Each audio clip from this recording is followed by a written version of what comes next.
Your Steve Jones Show podcast is loading now. The Steve Jones Show podcast is sponsored by Sunbury Motors, North 4th Street in Sunbury, and Sunbury Motors Kia, routes 11 and 15 in Hummel's Wharf.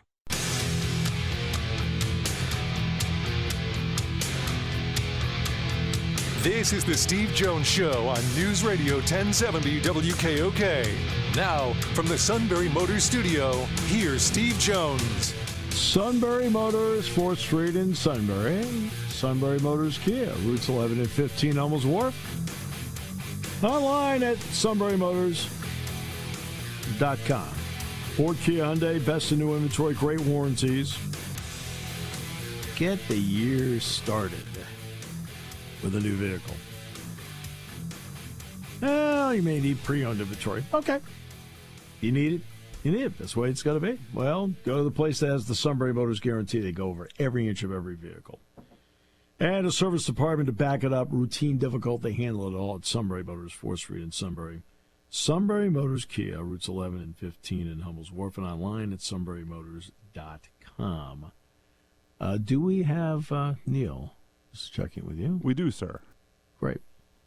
The incomparable Neal Coolong now joins us for the playoff edition of Tuesdays with Neal. Sir, welcome. If there was a show that I was going to be on, it would be the one that over the fact that this team somehow has a playoff game future. As always, it's great to be here. Thank you for having me. To quote Barry Manilow, it's a miracle, a true blue miracle. But they're in. Before I get to the Steeler part of it, there are 14 teams in the playoffs. 7 played last year. That means there are 7 teams that are newcomers to the playoffs this year, Neal. And I'll bet those 7 teams are ones that somehow figured out their injured quarterback situation.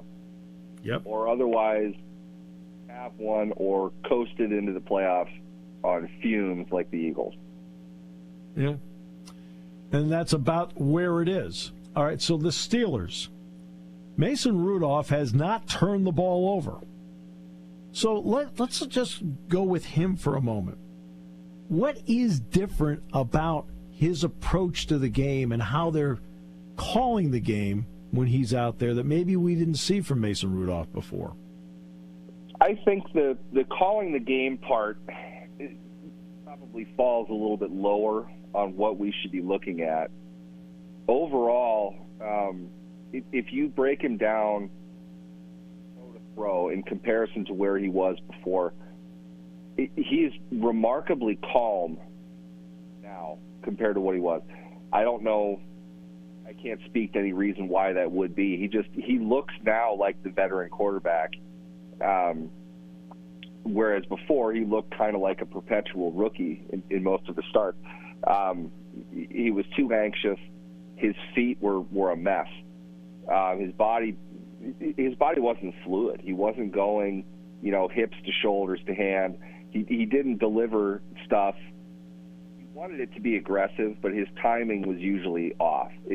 Overall, I get the sense watching him, he calmed himself down. He slowed himself down mentally, and he's making good reads and good decisions with the football. Now, that's not going to be a permanent thing, I don't think. I thought he threw 1, if not 2, against Baltimore that probably should have been interceptions. It's hard to look at that game without at least something of an asterisk next to it, considering the conditions. But you can't ignore the fact that he largely outplayed his counterpart on the other side. And his counterpart, Tyler Huntley, makes a lot more money than Mason Rudolph does as a backup quarterback in the NFL.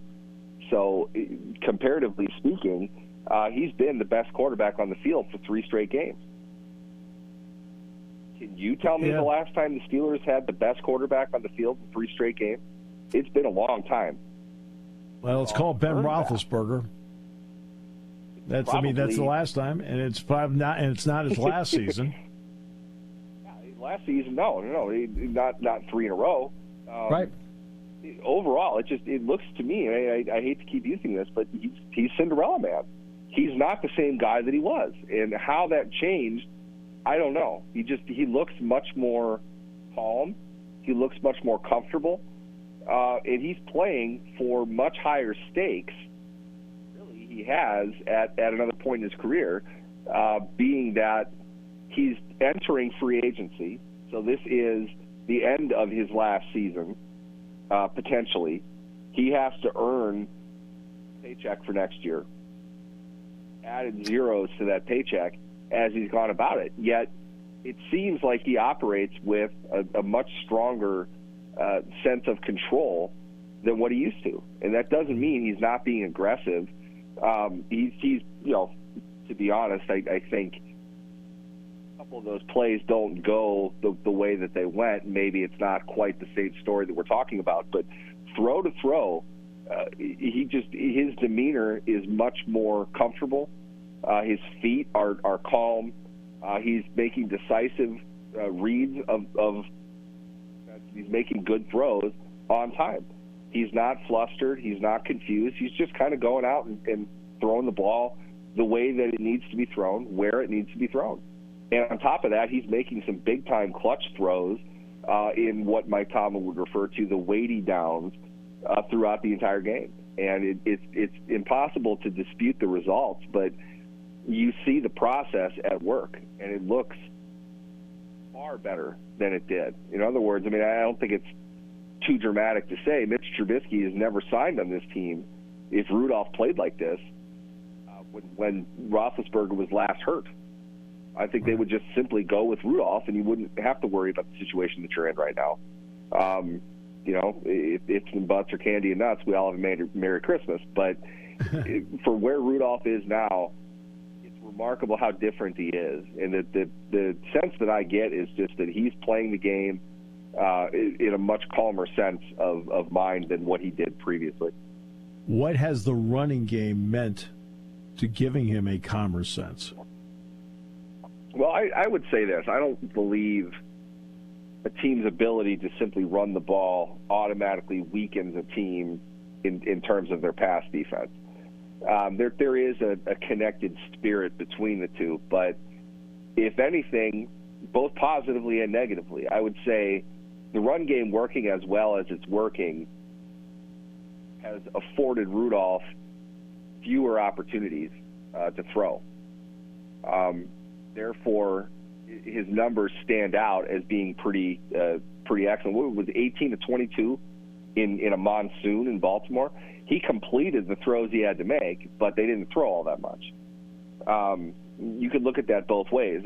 Also, and I think this was pointed out in the broadcast as well, the safety having to inch up a little bit more. And it doesn't take much. Keep that in mind. These are highly athletic people on the field. They can run pretty fast. The difference of 3 yards is massive. So if the safety is playing at a depth of 10, anticipating a pass, cheats up to 7 because he's anticipating a run, you might get a little bit more of an advantage over the top, but it doesn't necessarily mean everything with the play call itself, the pass itself, is going to work out well. So I think it helps the team perhaps more so than just the quarterback. People want to act as if it's old Tecmo Bowl. If you pick the right play, your entire defense gets roided up and they all blitz the quarterback, and 11 guys are making the tackle at the same time. He still has a lot to do, even if the safety isn't really moving, and that's the guy that you're primarily looking to influence overall with a strong between the tackles run game. He's got to get a little bit closer to help with run support if they're getting 4 or 5 yards a carry the way that Najee Harris is legitimately doing right now. And it helps the entire offense. The pass game itself, though, I think is really a matter of reading where coverage is and finding an open receiver and delivering a catchable ball. Well, I'm glad. I always laugh when you bring up Techno Bowl, because the reason I laugh about it is quite simple. I think there are a lot of people out there because of either Techno Bowl or because of fantasy football that think that they can be general managers and they can coach. I love that. I grew up feeling both. I know that. The game is much more intricate than what it will appear when you're just watching it. And I don't say that to be pompous, but there are a lot of little things that occur in football, and those are the things your coaching staff is seeing, your opponents are seeing. Those are the kinds of things they're planning for. So when you say, they keep running it up the middle, I mean, up the middle right there is kind of a giveaway. There are a lot of places that are generally considered to be the middle that they could be running. There's a difference between an A gap and a B gap, even if it's just the shoulder of one player to the other. Those are vastly different things, and they know what side this guy is going to go to on off the snap at this down and distance, when this guy is on the field, when this linebacker is over here. They're aware of all of that. Not as simple as just, they ran it up the middle, or why don't they throw to the middle of the field? The middle of the field is a really big place, okay? It's depending on how you want to look at it, it's a third of the field. You can't just say they're not throwing to the middle of the field. There's a reason they're not doing that. Now, when Matt Canada is running the offense, a big part of it is because the safeties are on top of the box, and your crossing routes are not open. Those are the guys in the middle of the field. They're not throwing it because they're covered. Just simply throwing it to the middle of the field does not ensure any kind of success. In fact, you might recall this when Juju Smith-Schuster caught a pass across the middle, and I think it was Von Bell of the Bengals on a Monday night game a couple years ago, tattooed him on like a 3rd and 5. Everybody in the stadium knew that pass was coming. Von Bell certainly knew it was coming. He put one of the biggest hits I think Juju had in his career, certainly to this point, because they threw to the middle of the field. You want to avoid those kinds of things, and they don't tend to happen down the sideline. And the sideline is a defender as well. You've got a little bit more of an advantage throwing, toward the paint where the defender isn't. They usually aren't. It's just not a very simple game in a lot of ways, and I don't think people they're not typically told that that's how it goes, but it is the easiest way to understand what a team is trying to accomplish. Okay, so the matchup with Buffalo. Buffalo has played really well down the stretch, and we got the full Josh Allen experience on Sunday night. Wild ride of big plays, turnovers, big plays, and they won. So how do you view the matchup with Buffalo? I think if I was to pick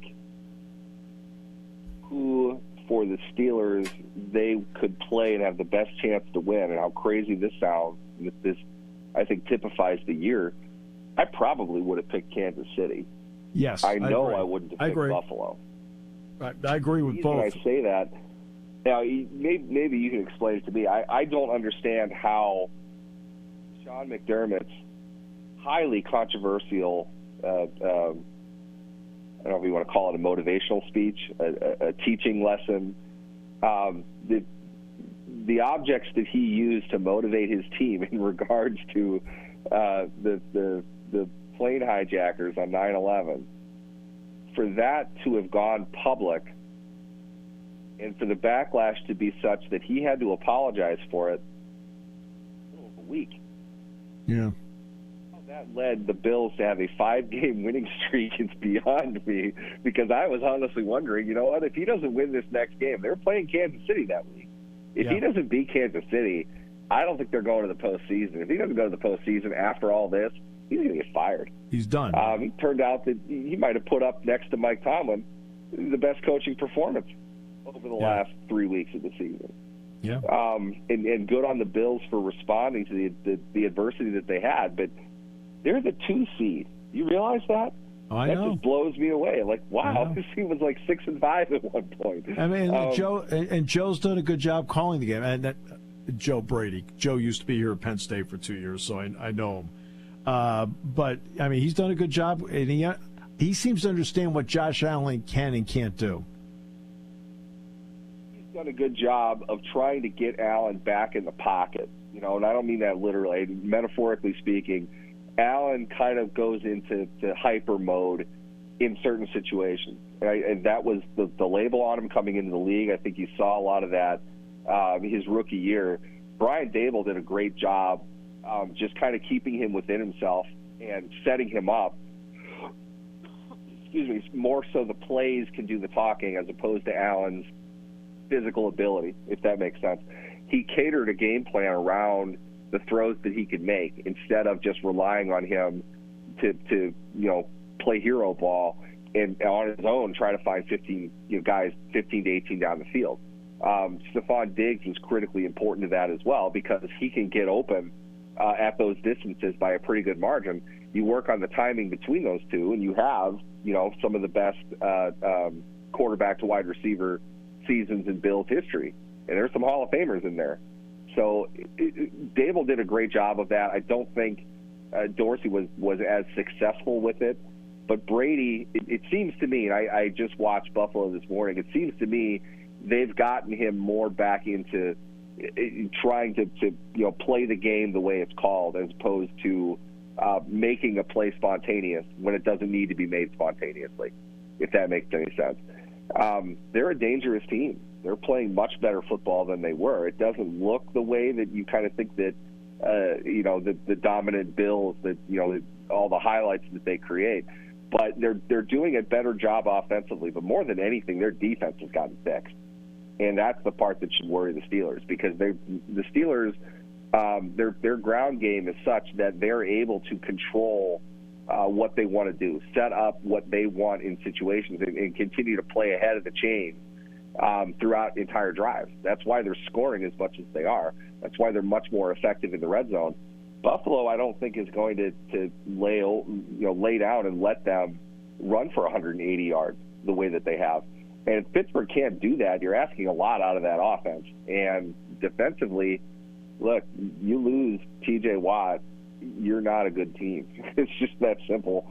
It's really hard to have T.J. Watt on an overall dominant defense. Now, on the plus side, you do get back your starting safety. You don't have to have the guys that you pulled off the street playing in your back secondary anymore. That will help, but you're not going to be able to get past T.J. Watt. So a huge part of this game to me is what the Steelers' offense is going to be able to do against a resurgent Buffalo defense. And then on top of that, figure out how you want to slow down Josh Allen. So the Steelers are 10-point underdogs. It seems pretty legit to me. Yeah, well, I'll say this where I give Sean McDermott the greatest credit defensively because he's the one now calling it. Milano got hurt. White got hurt. That's two of his top four defensive players, a middle linebacker and a corner, and they've overcome that. I got to give them credit for that. Yep, it's that's the toughest part of coaching. People want to make it out to be like it's always this forward-thinking, the next play call type of thing. Overcoming that adversity, obviously, players going down and you needing to retain as much continuity as you can with a backup, that's really, really hard to do. And it's also something that happens long before anybody gets hurt. I had a boss who said this to me one time, and I've repeated it many times. I'm teaching you this because if I get hit by a bus, you're going to need to know how to do this.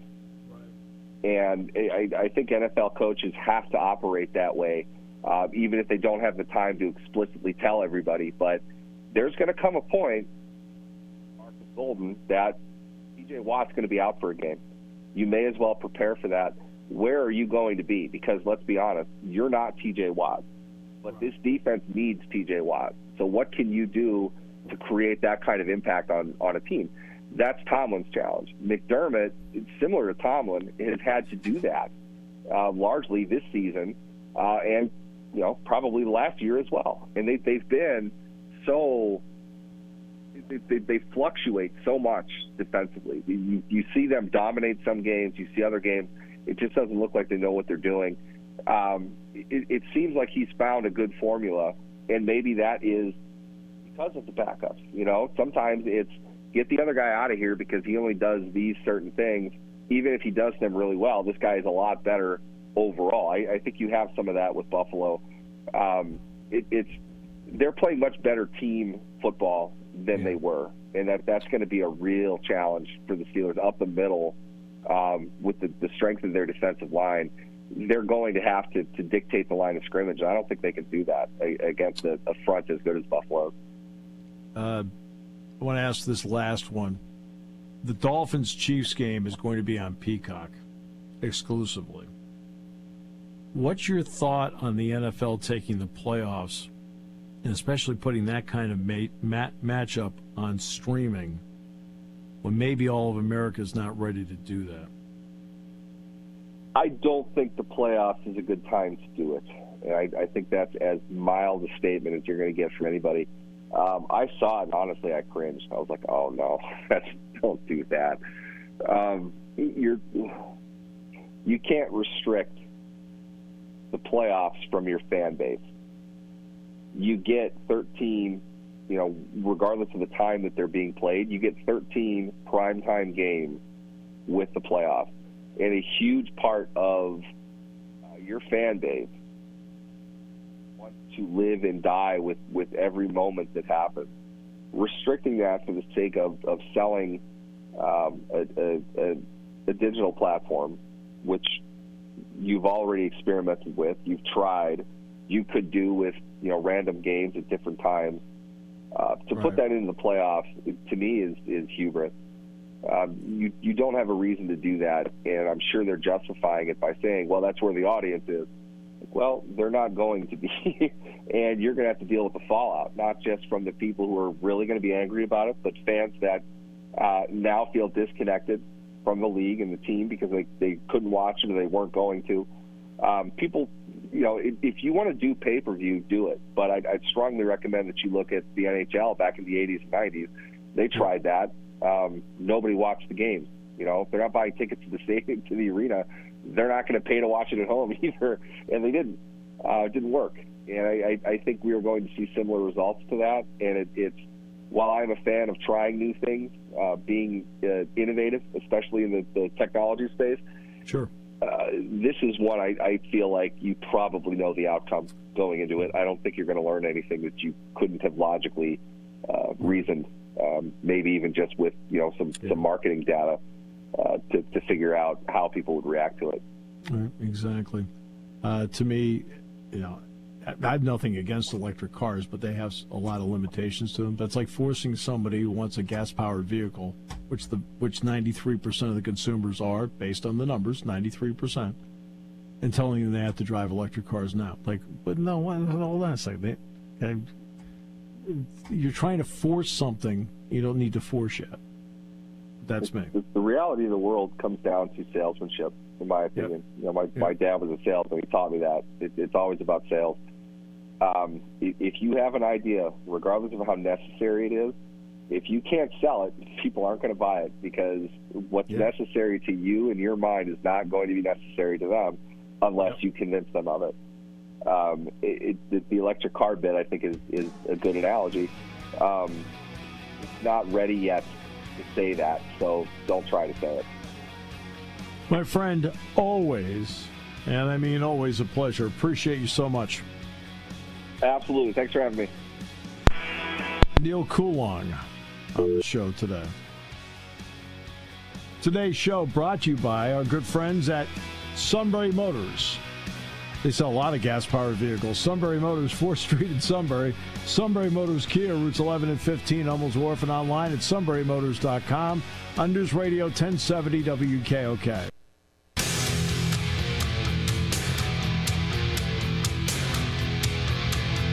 This is the Steve Jones Show on News Radio 1070 WKOK. Now, from the Sunbury Motors Studio, here's Steve Jones.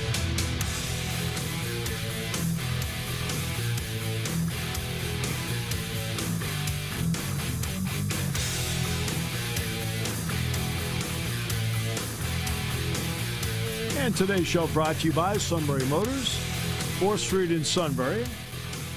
Sunbury Motors Kia, routes 11 and 15. Hummels Wharf, and online at sunburymotors.com. Ford, Kia, Hyundai, the best in new inventory. Great pre-owned inventory with the Sunbury Motors guarantee. And a terrific service department that backs it up. routine, difficult. They handle it all at Sunbury Motors, 4th Street in Sunbury, Sunbury Motors Kia. Routes 11 and 15 in Hummel's Wharf and online at sunburymotors.com. Yeah, what do you think of all that? You know, I know we talked briefly about this yesterday, Todd, but about the Peacock deal. Or just kind of sit back and just, God, I was taken aback by it. I mean, I knew it was going to happen. And for example, Nebraska's playing Purdue tonight in basketball in Lincoln. That game's on Peacock tonight. That's not on BTN tonight. So we're seeing more and more streaming along the way, or as the Sioux would say, streaming. Their streaming numbers are so important. I'll get back to you. I kill him on that stuff. But what do you think of all that? I mean, I could see the combination. The combination to me is great, where you're really... I thought the idea was to get as wide an audience as possible. I always thought that was supposed to be the goal in media. I think part of it is that I think there's a certain segment of people that think that cable's dead, and everybody's going to be streaming, and I think it's probably coming. I don't think it's as soon as people think it is. I think the other part of it is they're just trying to draw eyes to these streaming services, but I don't think it's a good idea for the NFL.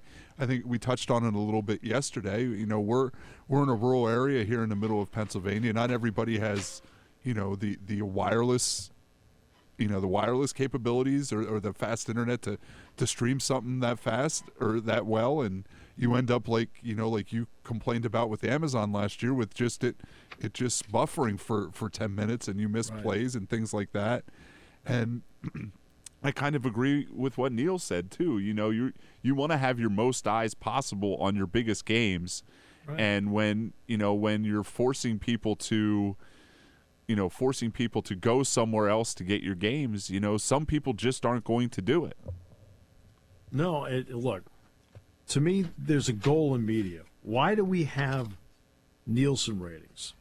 I mean, why do we have it? We have Nielsen ratings because they're trying to figure out how many people are watching. Oh, well, why isn't it so important to find out how many people are watching? Well, it's important because that's how they sell advertising. Because you're trying to get as wide an audience as possible.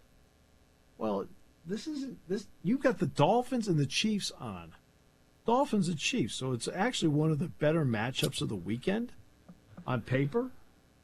And that's the game you're going to put on streaming to have people sit there and go, I have to do what?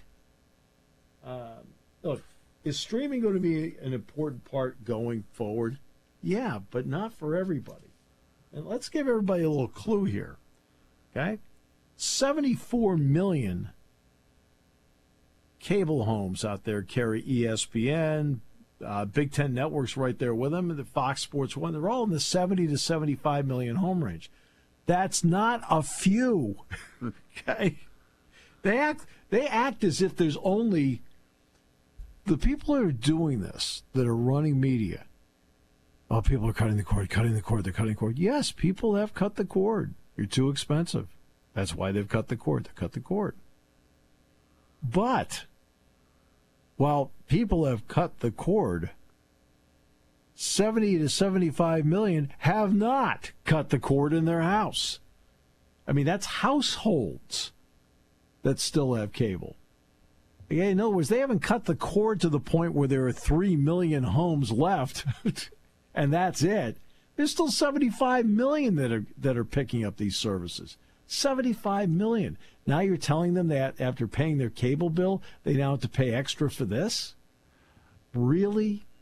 Well, and the myth of cutting the cord now being cheaper is just that, a myth right now. Because if you add up with the price raises, if you have Prime, Disney Plus, Netflix, and Peacock, you're probably almost paying the same amount of money. So what streaming services do you have? We have Prime because we have had Amazon Prime forever. Right, and that's because of like the Amazon Prime accounts. Yeah, and the kid. I mean, so I have Amazon Prime. I know that. My daughter, we have Disney Plus for my daughter, And my wife and I like HBO stuff, so we have HBO Max, or I guess it's just Max now. Yeah, I don't have HBO. I don't have HBO. I don't have Showtime. I don't have anything like that. I think I got MGM Plus for some reason, but it's not because I ordered it. It just happened on the TV and it kept on going. Okay, I mean seriously, it's like I have MGM Plus. I do. I didn't order it. Nobody in my house ordered it. And I have Prime. That's it. I don't have anything else. I don't have HBO, Showtime, any of that stuff. I don't, because I don't really have a lot of interest in it. There's a movie I want to watch, I'll go get it and buy it. And because usually I'll watch movies like the same movie, over time. I'll watch them several times. I enjoy doing that. But I don't. No. I mean, Disney Plus, no. Hulu, no. I mean, all these services I don't have. It's one of those things. I probably wouldn't have cable other than that's where I watch sports, because I don't really watch a lot of TV. I really don't have a lot of time to watch TV other than sports. But I just to get, if you want to stream all your sports, you still have to. I mean, you have to have you want the NCAA tournament, you need Paramount Plus. You want there's the NFL on Prime. There's basketball on Peacock now. I mean, again, you're not saving a lot of money when you have to buy 4 different streaming services. Right. That's exactly. You're not. And that's what's interesting. I think when people start adding it up, they'll say, oh, I really am not saving money. No, you're not. And that's what's interesting about it. They get you one way or the other. And they do get you. I was just going to say that could be said for almost anything. Right. Not this show. Well, yeah. That's no. But yeah, that's and that's what I just saw this decision and went, ugh. Like I said, I know somebody who would over the holidays. I was here for a little bit of the holidays, okay? I know I've been on the road 9 of the last 12 days, okay? But I actually was home from the 17th until the night of the 26th. So I was here for a period of time. And so the Bills-Chargers game was on Peacock. Well, it turned out I know somebody had a code, so they put it in. So I did watch the game, right? They're not here right now. Yeah, well. The code, please. I feel like I'm in Die Hard. The code, please. Mr. Takagi. But yeah, I don't have it. And it's a long shot. But first of all, I've got a game at Purdue on Saturday anyway. 2:15, 4:15 off the air, 4:15, 5:30 in the air. I'd probably be back about 7:30, 8 o'clock. So I'm going to miss the Texans-Browns game. So I suppose if I wanted to watch the Bills and the Dolphins, I could. Or excuse me, not the Bills and the Dolphins. The Dolphins and the Chiefs, I could.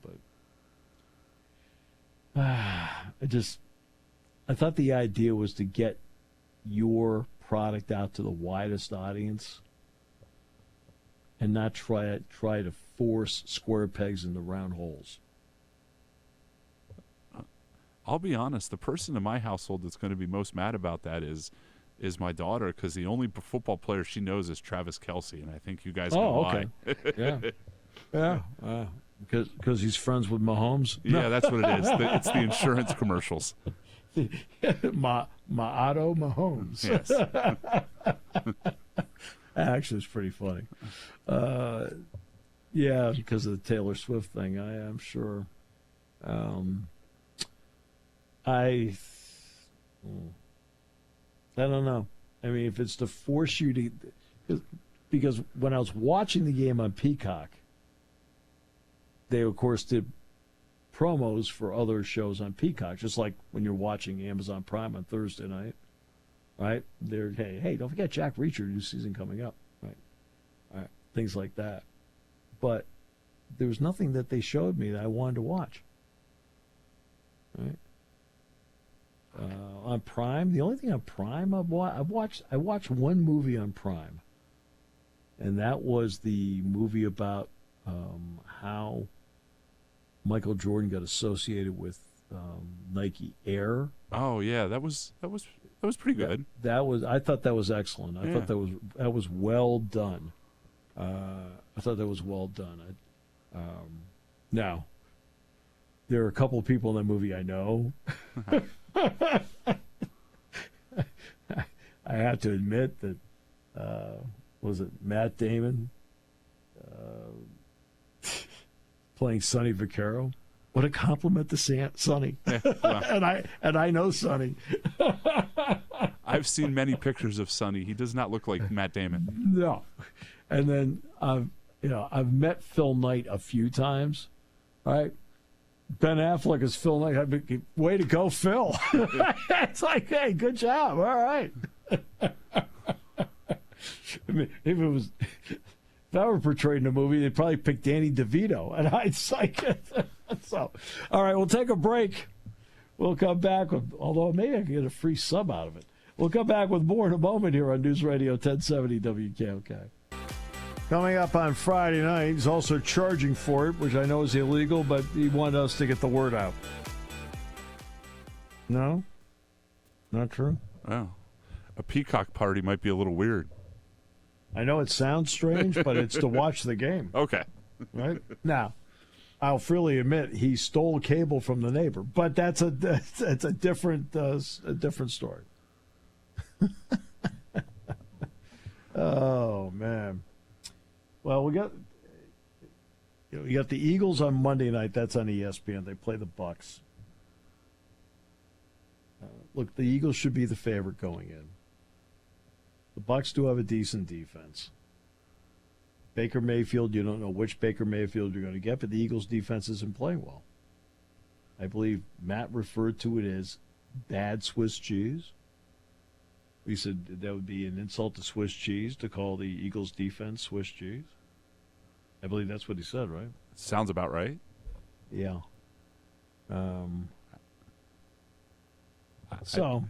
The bottom half of the NFC bracket this weekend, there's anything could happen, I think. I think both those it wouldn't surprise me if the Rams went into Detroit and won. It wouldn't surprise me if the Buccaneers won. Yeah, this is now the Steelers should be the underdog firmly against Buffalo. Yeah, but you saw what happens sometimes with Josh Allen though too. Yeah, but Watt's been ruled out. He's not going to play. Well, yeah. That's huge. that's a big part of what's going on here, because it's not just what Watt does. I mean, Hargrave on the other side is really good, right? But he's better because Watt's on the other side. Right? They're not going to put all the attention over where he is. Okay? And now you're going to put the attention over there. The key will be, for Buffalo, Josh Allen keeping his mistakes to a minimum. And I think that if he can keep his mistakes to a minimum and Buffalo gets to the lead, because I always feel in playoff games, I always loved it. And he's 47-12 and fourth quarter comebacks. And like 9 times out of 10, the quarterback helped put them there where they were behind. They never point that part out. They were losing because the first 3 quarters, you weren't very good. I always loved that. Fourth quarter comebacks.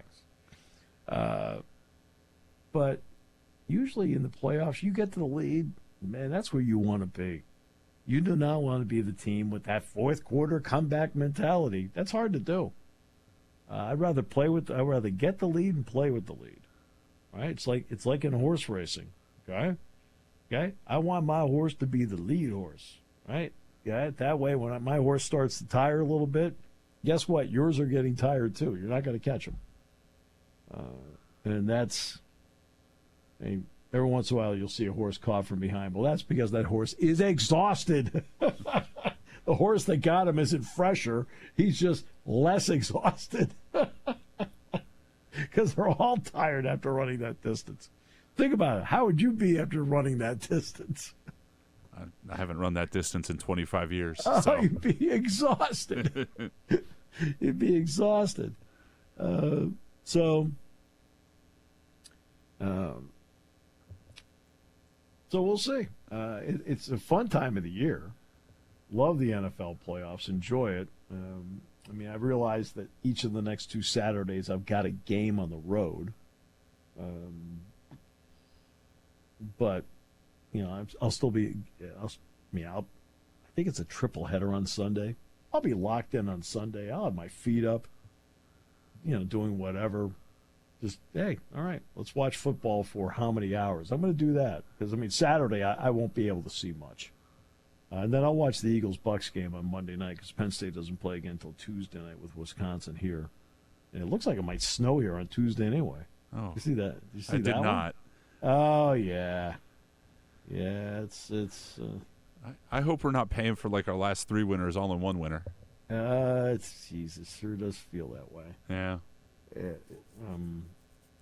It's raining here the rest of the day here, but let me see here. I think Tuesday's supposed to snow.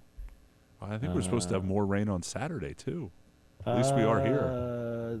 Here it says 25%. Friday we've got snow rain mix. Oh, that should be fun. Okay, that's always adorable.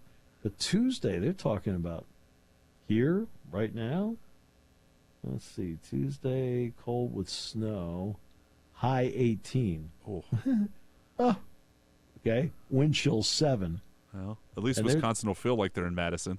Well, I think they're bringing the weather with them, those sons of guns. And it says here, it looks like now look, it's 1 week away. It's Tuesday now, right? Yeah. Right. It says here 9 inches. Yeah. 4.9 during the day, 4.1 overnight. And then the next day, Wednesday, 16. Oh. With sunshine. Hey, it'll look warm. Oh, brutal. 16, wind chill of 8. Well, just think, start next year, you might get some winter days in L.A. or something. Oh. I